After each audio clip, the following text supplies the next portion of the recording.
Hello students, আমরা গত একটি ক্লাসে ভারতীয় সংবিধান থেকে রাষ্ট্রপতি নিয়ে আলোচনা করেছিলাম। আজকে রাষ্ট্রপতিরই তার পরের অংশ থেকে শুরু হচ্ছে। তার আগে বিষয়গুলো একটু রিক্যাপ করে নিই। আমরা পার্ট ওয়ানে কি জেনেছিলাম? প্রথমে জেনেছিলাম রাষ্ট্রপতি নির্বাচন যে হয় সেখানে সাধারণ জনগণ কিন্তু প্রত্যক্ষভাবে অংশগ্রহণ করে না, তাই তো? একটু তুই এদিকে সরিয়ে এসে বস একটু। সাধারণ জনগণ কি প্রত্যক্ষভাবে অংশগ্রহণ করে না। তাহলে কারা সেখানে ভোট দেয় বল? কারা কারা ভোট দেয়? লোকসভা এবং রাজ্যসভার সদস্যরা। আচ্ছা, আর রাজ্যের বিধায়করা, বিভিন্ন অঙ্গরাজ্যের বিধায়করা, আর কেন্দ্রশাসিত দিল্লি এবং পুদুচেরি বিধায়করা, তাই তো? ঠিক আছে। এই যে ভোটটা দেয় বা রাষ্ট্রপতি নির্বাচনটা ভারতের সংবিধান কত নম্বর আর্টিকেলে রয়েছে? 52 থেকে রাষ্ট্রপতি 56 কার্যকাল, 5 বছরের জন্য তিনি কার্যকালে নিযুক্ত থাকেন। 57 পুনরায় নিয়োগ, 58 যোগ্যতা, 35 বছর তার এজ লিমিট, এজ হতে হবে ন্যূনতম বয়স 35, আর 59 সেরকম কিছু নেই, 60 হচ্ছে শপথ। আচ্ছা, সুপ্রিম কোর্টের প্রধান বিচারপতি শপথ বাক্য পাঠ করাবে। আর 61 হচ্ছে ইমপিচমেন্ট বা রাষ্ট্রপতিকে সে পদ থেকে বহিষ্কার করার পদ্ধতি। আর 61 হচ্ছে কি 62 হচ্ছে রাষ্ট্রপতি যদি কোনো কারণে মারা যায় বা রাষ্ট্রপতি পদ যদি ফাঁকা থাকে আগামী 6 মাসের মধ্যে কিন্তু রাষ্ট্রপতি নির্বাচন করতে হবে। এটুকু আমরা জেনেছিলাম। এই বিষয়গুলোকে আমরা আর বেশি ডিপলি আলোচনা করেছিলাম। তারপর থেকে শুরু করছি। রাষ্ট্রপতি যেহেতু ভারতের সর্বোচ্চ প্রধান নাগরিক, তাহলে রাষ্ট্রপতির ক্ষমতাও কিন্তু প্রচুর। ঠিক আছে, আমরা এত ডিপে রাষ্ট্রপতির ক্ষমতা সংক্রান্ত জানবো না। রাষ্ট্রপতির থেকে আমরা কি কি জানবো? যে রাষ্ট্রপতি কাদের কাদেরকে নিয়োগ করতে পারেন, রাষ্ট্রপতি কাদের কাদেরকে অপসারণ করতে পারেন, এবং আরো বিশেষ বিশেষ কিছু ব্যাপার রয়েছে, সেগুলো আমরা আলোচনা করবো। দেখ, তোরা সবাই প্রস্তুত তো? ঠিক আছে, শুরু করছি। তাহলে রাষ্ট্রপতির ক্ষমতা, প্রথমে আসি নিয়োগ সংক্রান্ত ক্ষমতা। রাষ্ট্রপতি যেহেতু ভারতের প্রধান নাগরিক, বড় বড় পদগুলো কিন্তু রাষ্ট্রপতি নিয়োগ করতে পারেন। যেমন বড় বড় পদ বলতে কি? প্রধানমন্ত্রী। আচ্ছা, আরো যে অন্যান্য মন্ত্রীগুলো সেগুলো কিন্তু রাষ্ট্রপতি ঠিক করেন। কিভাবে ঠিক করেন? না, প্রধানমন্ত্রীকে ঠিক করলো। আচ্ছা, প্রধানমন্ত্রীর সাথে আলাপ আলোচনা করে কিন্তু আরো অন্যান্য যে কেন্দ্রীয় মন্ত্রিসভা রয়েছে সেটা কিন্তু গঠন করে রাষ্ট্রপতি। এটা গেল। আমাদের যে কেন্দ্রের বা মুখ্য নির্বাচন কমিশনার যে রয়েছেন, বা মুখ্য নির্বাচন কমিশনার এবং আরো তার দুজন সাইডে থাকে নির্বাচন কমিশনার, তাই তো? মোট 3 জন। তো প্রধান একজন থাকে, তার সাইডে 2 জন থাকে, 3 জন নিয়ে নির্বাচন কমিশনটা গঠিত হচ্ছে। ওদেরকে কিন্তু নিয়োগ করে। আবার কি ইউপিএসসি, ইউনিক পাবলিক সার্ভিস কমিশনের যে চেয়ারম্যান এবং সদস্য, তাদেরকেও নিয়োগ করেন। ক্যাগকে নিয়োগ করেন। আচ্ছা, অর্থ কমিশনের যে চেয়ারম্যান হয়, চেয়ারম্যান নয় চেয়ারপারসন যিনি হয়, তাদেরকে নিয়োগ করেন। এদেরকে কিন্তু নিয়োগ করেন। ঠিক আছে। আচ্ছা, দেখে নি কি বলছে। বলছে রাষ্ট্রপতি যুক্তরাষ্ট্রীয় শাসন ব্যবস্থায় কিছু গুরুত্বপূর্ণ পদাধিকার ব্যক্তিদের কিন্তু তিনি নিয়োগ করে থাকেন। কাদের কাদের নিয়োগ করেন? না, প্রধানমন্ত্রী সহ মন্ত্রিসভার অন্যান্য সদস্যদের নিয়োগ করেন। মানে প্রধানমন্ত্রীও করছে, তাছাড়া হয়তো খাদ্যমন্ত্রীকে নিয়োগ করছে, শিক্ষামন্ত্রী ধর্মেন্দ্র প্রধান যেমন আছে এদেরকে নিয়োগ করছে, রেলমন্ত্রী, বিভিন্ন মন্ত্রীদেরকেও কিন্তু তিনি প্রধানমন্ত্রীর সাথে আলোচনা করে নিয়োগ করেন। আচ্ছা, অ্যাটর্নি জেনারেল, আগে আমরা যখন ভারতের কেন্দ্রীয় শাসন ব্যবস্থা সংক্রান্ত আলোচনা করেছিলাম তখন বলেছিলাম অ্যাটর্নি জেনারেল কেন্দ্রের কি সর্বোচ্চ আইন অফিসার, আর অ্যাডভোকেট জেনারেল কি হয়ে যায়? রাজ্যের সর্বোচ্চ আইন অফিসার। তাহলে হচ্ছে অ্যাটর্নি জেনারেলকেও কে কি নিয়োগ করেন? ওই রাষ্ট্রপতি নিয়োগ করেন। আচ্ছা, CAG, controller and auditor general, ঠিক আছে, একেও ক্যাগকে নিয়োগ করে কে? রাষ্ট্রপতি। আমরা ক্যাগ, অ্যাটর্নি জেনারেল এই সম্পর্কে জানবো, শুধুমাত্র এখন রাষ্ট্রপতি পার্সপেক্টিভে আমরা আলোচনা করছি। মুখ্য নির্বাচন কমিশনারকে নিয়োগ করেন এবং অন্যান্য নির্বাচন কমিশনারকে নিয়োগ করেন। ইউপিএসসির চেয়ারম্যান, বিভিন্ন যে আবার অর্থ কমিশনের চেয়ারম্যান বলেছি, আবার যে বিভিন্ন রাজ্যের যে রাজ্যপাল আছেন অঙ্গরাজ্যের, সেই বিভিন্ন অঙ্গরাজ্যের রাজ্যপালদেরও কিন্তু নিয়োগকে করেন রাষ্ট্রপতি। এখান থেকে প্রচুর প্রশ্ন আসতে পারে যে বিভিন্ন অঙ্গরাজ্যের রাজ্যপালদের নিয়োগ কে করেন। অপশন দিয়ে দিল রাষ্ট্রপতি, অপশন বি দিয়ে দিল প্রধানমন্ত্রী, অপশন সি দিয়ে দিল হয়তো মুখ্যমন্ত্রী, অপশন ডি দিয়ে দিল হয়তো অ্যাটর্নি জেনারেল বা উপরাষ্ট্রপতি, যা কিছু আসতে পারে। তাহলে কি অ্যাটর্নি জেনারেল বল, মুখ্য নির্বাচন কমিশনার বল, ক্যাগ বল, আবার তো বিভিন্ন অঙ্গরাজ্যের রাজ্যপালদেরকে এবং সকলদেরকে নিয়োগ করে রাষ্ট্রপতি। তাহলে বুঝতে পারছি রাষ্ট্রপতির কতটা পাওয়ার। এই বড় বড় পদগুলোকে কিন্তু তিনি নিয়োগ করতে পারেন। তবে এই নয় যে তার ব্যক্তিগতভাবে আমার একে ভালো লাগছে একে নিয়োগ করবো, এরকম নয়। সংবিধানের ঊর্ধ্বে কেউ নয়, সংবিধানে যেমনটি রয়েছে সেভাবেই রাষ্ট্রপতিকে কাজটা করতে হবে। এরকম নয় যে রাষ্ট্রপতির মাসির ছেলেকে এখানে বসিয়ে দিল, কাকুর ছেলেকে, এরকম নয়, ঠিক আছে। সংবিধানে ফর্মালিটিস অনুযায়ী রাষ্ট্রপতি কিন্তু নিয়োগটা দেবেন রাষ্ট্রপতি, অ্যাপয়েন্টমেন্টটা করবেন রাষ্ট্রপতি, ঠিক আছে। আচ্ছা, তাহলে যেহেতু নিয়োগ করছে তাহলে অপসারণও তো করতে পারবে। কাদেরকে করতে পারবে? ওই যে তার রাজ্যের রাজ্যপাল, বিভিন্ন অঙ্গরাজ্যের রাজ্যপালদের যেমন নিয়োগ করতে পারে তেমনি কিন্তু সে কিন্তু বাদও দিয়ে দিতে পারে রাজ্যপালকে।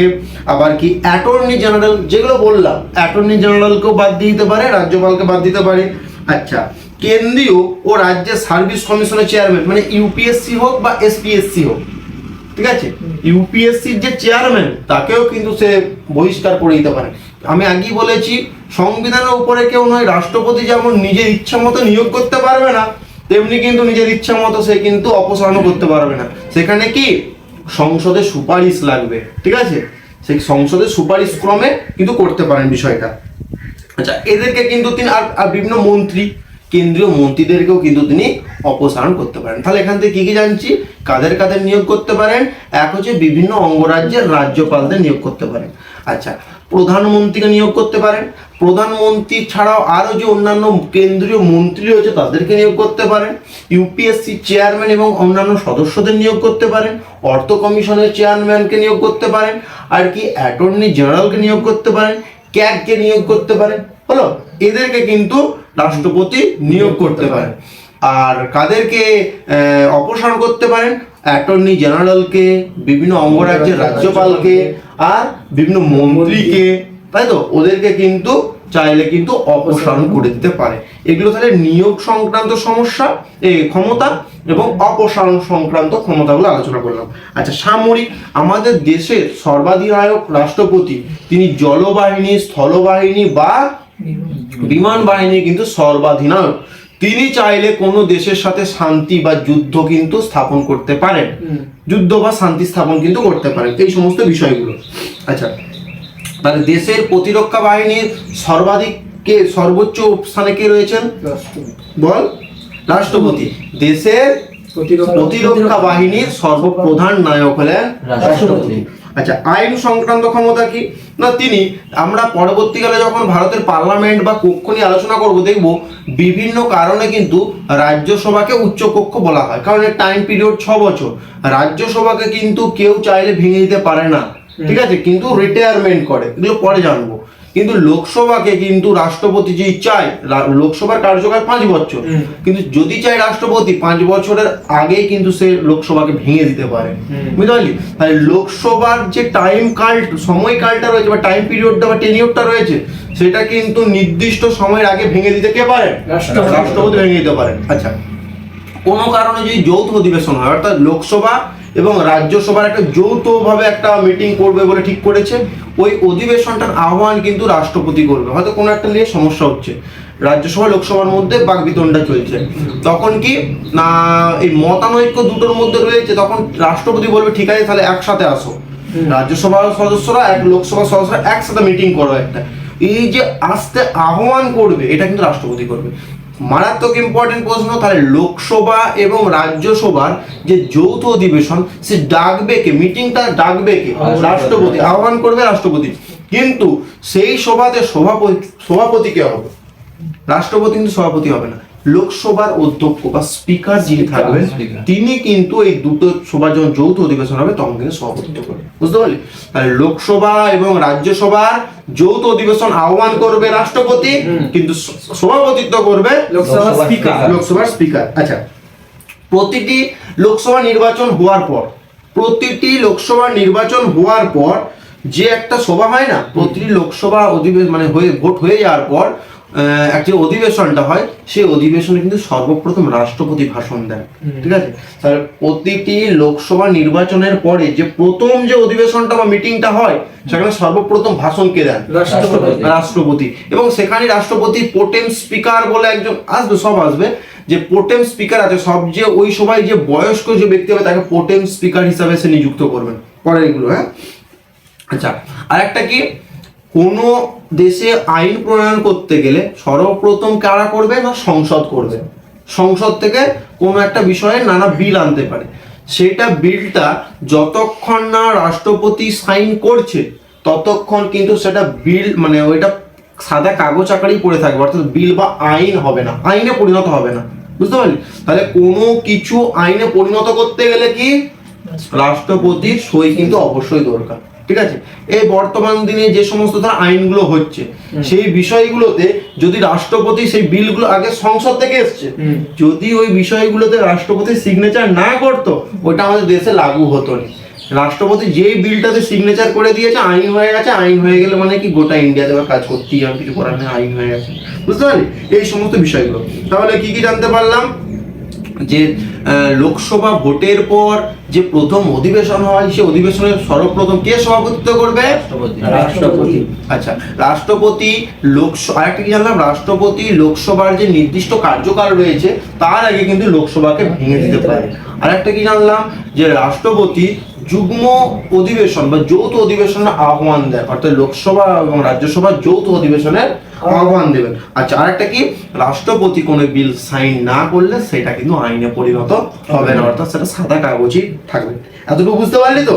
তাহলে কি কি করলাম? নিয়োগ সংক্রান্ত ক্ষমতা কি রয়েছে, আচ্ছা, এবং আর কি অপসারণ, কাদের কাদের অপসারণ করতে পারে? মন্ত্রী, অ্যাটর্নি জেনারেল, তাই তো, এদেরকে রাজ্যপাল, এদেরকে কিন্তু অপসারণ করতে পারে, এইসব বিষয়গুলো। আচ্ছা, তারপর নেক্সট দেখ, আমাদের যে রাজ্যসভা বা লোকসভা, বারবার বলছি এর পরের বিষয়তে আলোচনা হবে, ভারতের পার্লামেন্ট বা রাজ্যসভা লোকসভা খুব ইম্পর্টেন্ট, হ্যাঁ। তো তখন আলোচনা করব লোকসভার সদস্য কি, রাজ্যসভার সদস্য কি। রাজ্যসভাতেও 12 জন সদস্যকে কিন্তু যদি চান রাষ্ট্রপতি কিন্তু মনোনীত করতে পারেন। ঠিক আছে, বা রাজ্যসভায় 12 জন সদস্যকে, রাজ্যসভায় যে সদস্য রয়েছে তার মধ্যে 12 জন সদস্যকে কিন্তু রাষ্ট্রপতি ঢুকিয়েছে। ঠিক আছে, তাহলে 12 জন সদস্যকে রাষ্ট্রপতি মনোনীত করেছে যেমন রাজ্যসভায়, সেরকম লোকসভাতেও কিন্তু 2 জনকে কিন্তু মনোনীত করেছেন, মানে ওখানে ঢুকিয়েছে। ঠিক আছে, আচ্ছা, এবার অর্থ সংক্রান্ত আমি আগেই বললাম যে যতক্ষণ না কোনো বিলে সিগনেচার করছে ততক্ষণ সেটা আইনে পরিণত হবে না। আর তিনি প্রতি 5 বছর অন্তর অন্তর কিন্তু রাষ্ট্রপতি অর্থ কমিশন গঠন করেন। ঠিক আছে, প্রতি 5 বছর অন্তর অন্তর অর্থ কমিশন গঠিত হয়। আচ্ছা, সর্বপ্রথম ভারতে অর্থ কমিশন গঠিত হয়েছিল 1951 সালে। ভারতে সর্বপ্রথম অর্থ কমিশন কবে গঠিত হয়েছিল? 1951 সালে। আচ্ছা, সেখানে চেয়ারম্যান বা চেয়ারপারসন কে ছিলেন? কেসি নিয়োগী, মাথায় রাখবি। তাহলে রাষ্ট্রপতি কি অর্থ কমিশন প্রতি বছর গঠন করবে, প্রতি 5 বছর অন্তর অন্তর, এবং সেরকমই প্রথম 1951 সালে কিন্তু কি অর্থ কমিশন গঠিত হয়েছিল, যেখানকার চেয়ারম্যান, প্রথম চেয়ারম্যান ছিল অর্থ কমিশনের কে? কেসি নিয়োগী। এটুকুই। আচ্ছা, বিচার সংক্রান্ত ক্ষমতা, তিনি সুপ্রিম কোর্টের বিচারকদেরও নিয়োগ করতে পারেন, হাইকোর্টের বিচারকদেরও কিন্তু নিয়োগ করতে পারেন। আবার যদি তিনি চান যে তোর সংসদের সুপারিশ ক্রমে, মানে সংসদ যদি প্রস্তাব দেয় বা ঠিকঠাক যদি থাকে, সে কিন্তু কি না তাদেরকে অপসারণও করতে পারে। বুঝতে পারলি? সুপ্রিম কোর্টের বিচারপতি বা হাইকোর্টের বিচারপতিকে যেমন নিয়োগ করতে পারে, এবং প্রস্তাবের যদি সংসদ সুপারিশ করে তাহলে কিন্তু তাদেরকে মানে অপসারণও করে দিতে পারে। আচ্ছা, এরপর রাষ্ট্রপতির 5টা মানে ক্ষমা প্রদর্শনেরও অধিকার রয়েছে, ক্ষমা করতে পারে বিভিন্ন ক্ষেত্রে। সেই ক্ষমাগুলো যদিও ডাব্লিউপিতে এতটা এই ক্ষমাটা ততটা গুরুত্বপূর্ণ নয়, তবু আপকামিং যেহেতু আরআরবি এবং এসএসসি এক্সামগুলোতে কিন্তু এসে যেতে পারে। প্রথম বলছে পার্ডন। পার্ডন কি? কোনো ব্যক্তিকে সম্পূর্ণ কিন্তু ক্ষমা করে দিতে পারেন রাষ্ট্রপতি। কোনো ব্যক্তি ধর কোনো দোষ করেছে, তার হচ্ছে সাজা দেওয়া হয়ে গেছে, কিন্তু রাষ্ট্রপতি যদি চান তার সাজা কিন্তু মুকুব করে দিতে পারবে। ঠিক আছে, তাহলে সেটা হলো পার্ডন। পার্ডন কি? রাষ্ট্রপতি যদি চান কোনো ব্যক্তির সাজাকে মুকুব করে দিতে পারেন। হলো? আচ্ছা, রিপ্রাইভ কি? না শাস্তিটাকে স্থগিত করে দিতে পারেন। কোনো ব্যক্তির যে শাস্তি হয়েছে সেটা কি করলো? স্থগিত করে দিতে পারেন। তাহলে যদি মানে স্থগিত করে দেয়, যে আজকের শাস্তিটা ঘোষণা হওয়ার কথা ছিল কিন্তু না, এখন কিছুদিন পর শাস্তিটা ঘোষণা হবে। তাহলে কি, যে দোষী সে কিন্তু একটা সাময়িকভাবে একটু শাস্তিটা মানে হলো না, ব্যাহত হলো বা একটু স্থগিত হয়ে গেল। তাহলে কি পার্ডন মানে কি, তাকে একবারে রিলিজ করে দিতে পারে। আর রিপ্রাইভ কি না, সে শাস্তিটাকে স্থগিত করতে পারে। আর কি না রেসপাইট মানে হচ্ছে কম শ্রমমূলক শাস্তি প্রদান। বিষয়টা কি, ধর সংবিধানে সংবিধান বা আইপিসিতে, ভারতের দণ্ডবিধিতে ধর কোনো ব্যক্তিকে সাজা দিয়েছে, একটা মানুষকে সাজা দিয়েছে, যদিও আমরা পড়েছি ইউনিফর্ম সিভিল কোড, যেটা 44 নম্বর আর্টিকেলে রয়েছে, সকলের জন্য সমানই শাস্তির ব্যবস্থা রয়েছে। কিন্তু আমাদের তো ভারতীয় সংবিধান দৃঢ় নয়, ফ্লেক্সিবল কিন্তু নমনীয়। ধর একটি মানুষকে বা একটি লোক যে পরিমাণ ধর অন্যায় করেছে তার জন্য যে সাজাটা দিয়েছে সবার জন্য সমান, কিন্তু ধর একটা গর্ভবতী মহিলা, তাকেও তো সেই সাজা দিবে নি। আর সেক্ষেত্রে কিন্তু গর্ভবতী মহিলার ক্ষেত্রে কিন্তু সাজাটা একটু কমিয়ে দেয়, বুঝতে পারলি? সেটাকে বলা হবে রেসপাইট। মানে কি না, তোর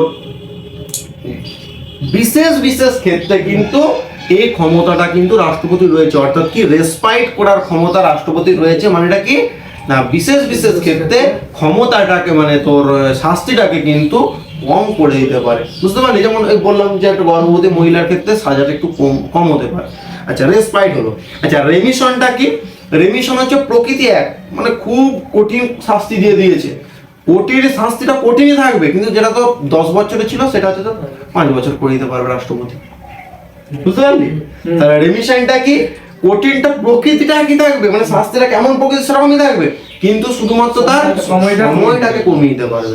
লাস্ট কি, কমিউটেশন কি, কঠিন শাস্তিকে সহজ শাস্তিতে বদলে দিতে পারে। কোনো ব্যক্তির হয়তো 20 বছরের বা 10 বছরের তার কারাদণ্ড দিয়ে সশ্রম কারাদণ্ড, রাষ্ট্রপতি যদি চান সেটা হচ্ছে 5 বছরে বা 7 বছরে নামিয়ে আনতে পারে।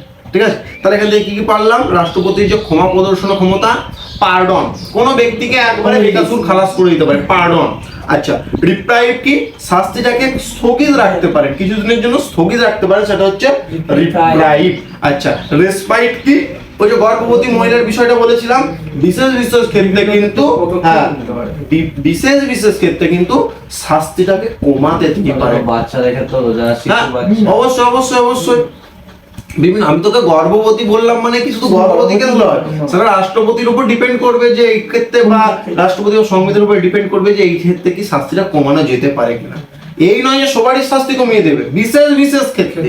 ওটা হচ্ছে রেসপাইট হলো। হ্যাঁ, রেমিশন কি, প্রকৃতিটা একই থাকবে কিন্তু সময়টা একটু কমিয়ে দিল। আর কমিউটেশন কি, কঠিন যেটা শাস্তি, যেটা কেউ পালন করতে পারবে না সেরকম শাস্তিটা কিন্তু কমিয়ে দিতে পারে। ঠিক আছে, তাহলে এই সমস্ত শাস্তিগুলো, আগে তো মশা কেন মাছি বলতো, মাছি ভর্তি একবার। আচ্ছা ঠিক আছে, এই জল আরে হয়েছে তো এর জন্য হয়তো মাছি আরে উঠছে। আচ্ছা, তার কমিউটেশনটা কি না, কঠিন যে শাস্তিটা মানুষ পালন করতে পারবে না সেইটাকে কিন্তু কমিয়ে দেওয়া। আর একটা মাথায় রাখবি, বিরাট ভাইটাল, যে রাষ্ট্রপতি কিন্তু কোনো ব্যক্তির মৃত্যুদণ্ড দেওয়া হয়ে গেছে তাকেও কিন্তু সে বাঁচিয়ে দিতে পারে। তাহলে এই নয় যে সকল কি বাঁচিতে পারবে। রাষ্ট্রপতির উপর আমি আগেই বলেছি, রাষ্ট্রপতি মানে দেশের প্রধান বলে যে তার কথাই সব হবে না, তাকেও সংবিধান মানতে হবে, কারণ যদি না সংবিধান মানে তাকে তো ইমপিচমেন্ট করে বাইরে বের করে দিবে, বুঝতে পারলি? তার মানে কি তাকেও কিন্তু মানতে হবে।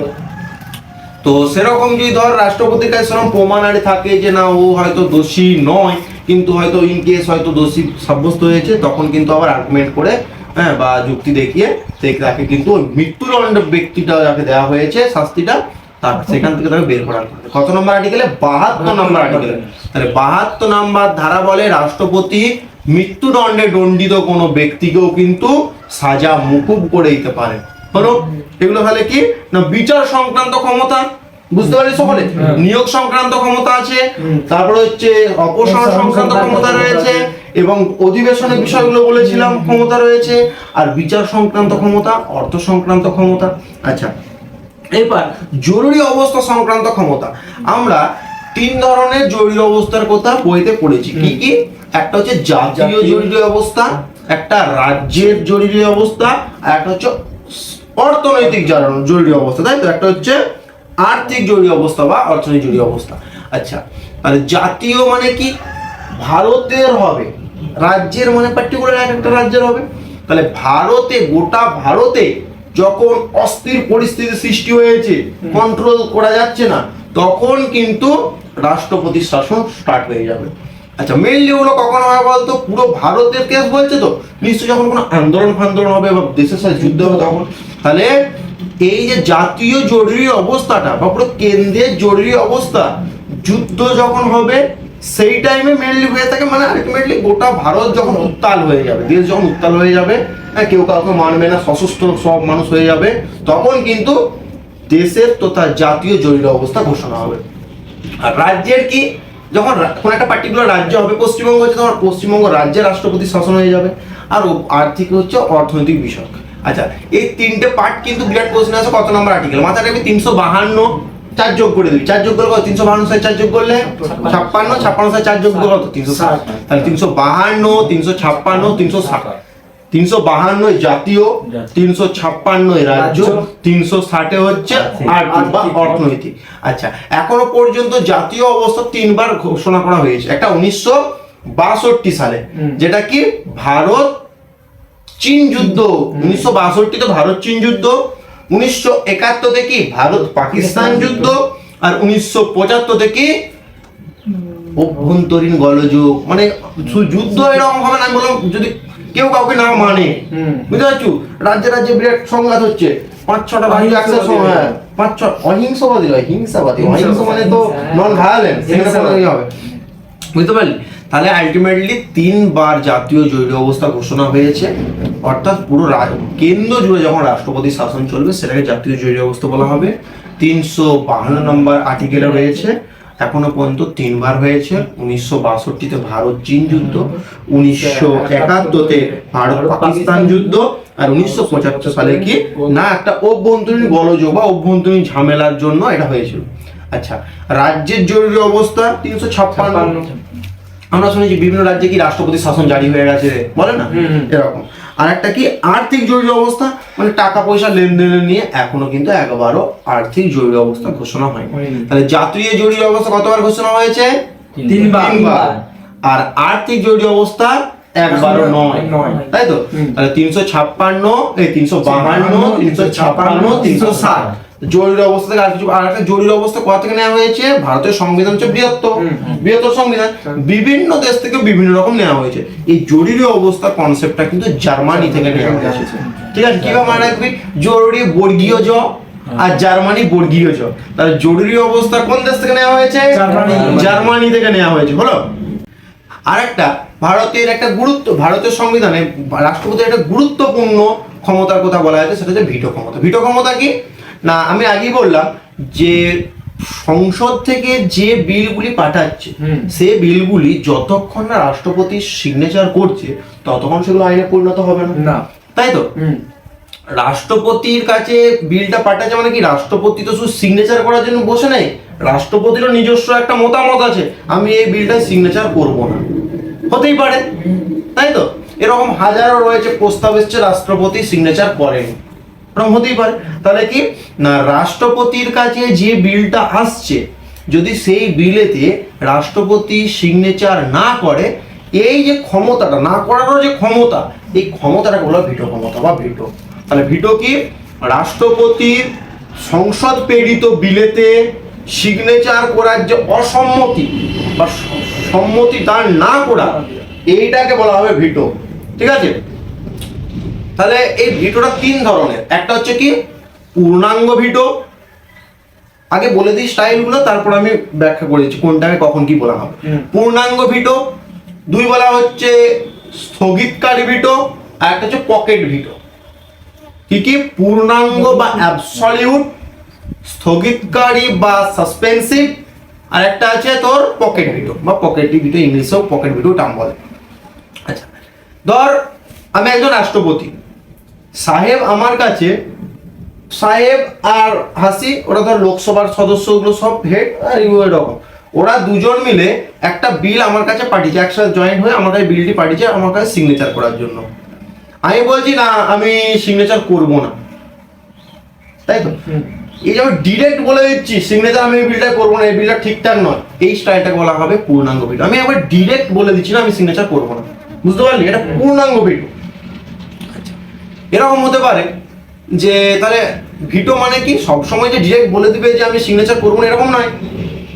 ইচ্ছা না থাকলে কি বল দিনে হয়তো কোথাও তুই খেতে গেছিস বা কোথাও গেছিস ঘুরতে গেছিস, তোর ইচ্ছা নাই কোনো বন্ধুর জন্য তুই জোর করে গেছিস, অসম্মতি তুই ডিরেক্ট বলে দিতে পারিস কোনো বন্ধুকে যে আমি যাবো না। আবার কোনো বন্ধুকে হয়তো এমন একটা তোর সাথে বিরাট অন্তরঙ্গ, তুই তাকে বলতে পারলি না যে আমি যাবো না, গেছিস কিন্তু তোর কোনো স্বতঃস্ফূর্ত এনার্জেটিক তুই নোস, বুঝতে পারলি? তার মানে যে একবার ডিরেক্ট সবসময় বলে দেবে রাষ্ট্রপতি আমি সিগনেচার করবো না এরকম নয়, নানা কারণ আছে, বুঝতে পারলি? তাহলে পূর্ণাঙ্গ কি, যখন রাষ্ট্রপতির কাছে সংসদ প্রেরিত কোনো বিল আসবে তখন ডিরেক্ট যখন বলবে আমি সিগনেচার করবো না, সেটাকে বলা হয় পূর্ণাঙ্গ বা অ্যাবসলিউট ভিটো। সাসপেন্সিভটা কি বা স্থগিতকারী। রাষ্ট্রপতির কাছে বিল আসলো, কিন্তু রাষ্ট্রপতি বললো এই তোমাদের বিলটা ঠিকঠাক নাই, আবার যাও তোমরা একটু রেকটিফাই করে আসো দিনই, দেখে আসো একবার তোমাদের বিলটা মনে হচ্ছে ঠিকঠাক নাই, বুঝতে পারছিস? আবার তাহলে সেই বিলটা আবার সংসদে যাবে, সংসদে আবার চেক হবে, যদি দেখা যায় হ্যাঁ বিলটা ঠিকই ছিল, রাষ্ট্রপতির কাছে আবার আসবে, দ্বিতীয়বার ক্ষেত্রে কিন্তু রাষ্ট্রপতি সিগনেচার করতে বাধ্য, বুঝতে পারলি? এই যে প্রথমবারে কি হলো না, সংসদ থেকে প্রেরিত যদি কোনো বিল আসে, যদি রাষ্ট্রপতি বলে না বিলটা কোথাও ভুল আছে, আবার যদি সংসদে সেটাকে পাঠিয়ে দেয়, এই যে স্টাইলটা, এই স্টাইলটাকে বলা হবে স্থগিতকারী ভেটো, বুঝতে পারলি? কিন্তু মাথায় রাখবি এই যে আরেকবার যে গেল সংসদে, তারপর যদি সেখানে রেকটিফাই হয়ে যদি সেটা ঘুরে আসে, রাষ্ট্রপতি কিন্তু সিগনেচার করতে বাধ্য থাকবে। হলো, আচ্ছা তার আগে বলে দিই, রাষ্ট্রপতি কিন্তু সব বিল সিগনেচার করতে তার মনের উপর নির্ভর করবে না। মাথায় রাখবি দু ধরনের বিল রয়েছে, একটা হচ্ছে অর্থ বিল আর ভারতের সংবিধান সংশোধনের যে বিল, ওই দুটো বিল যদি রাষ্ট্রপতির কাছে আসে সে কিন্তু সিগনেচার করতে বাধ্য।